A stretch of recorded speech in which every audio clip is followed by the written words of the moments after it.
Hi hello सर्वांना नमस्कार. तर आज आपण आपल्या भारतातील पारंपरिक अशी रेसिपी पाहणार आहोत ज्याचं नाव आहे लापशी. बघा, अशी भरपूर तूप घातलेली लापशी पाहून तुम्हालाही खायची इच्छा झाली ना?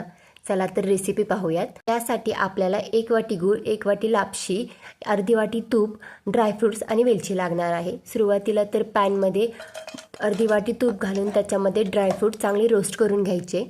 नंतर त्याच्यामध्ये जी लापशीचा भरडा आहे तो व्यवस्थितपणे परतून घ्यायचा. हा लापशीचा भरडा तुपामध्ये पूर्णपणे फुलेपर्यंत चांगला भाजून घ्यायचा, त्यामुळे आपल्या लापशीची टेस्ट चांगली होते. नंतर त्याच्यामध्ये 3 ते 4 वाटी गरम पाणी ॲड करायचं व पाण्याला उकळी फुटल्यानंतर त्याच्यामध्ये 1 वाटी गूळ मिक्स करून घ्यायचा. गूळ पाण्यामध्ये चांगला मिक्स करून झाल्यानंतर त्याच्यामध्ये तुम्हाला आवडीनुसार ड्रायफ्रूट्स तसेच वेलची पावडर ॲड करू शकता. पाण्याला उकळी फुटल्यानंतर त्याच्यावरती झाकण ठेवून द्यायचं. आता आपली लापशी पूर्णपणे तयार झालेली आहे.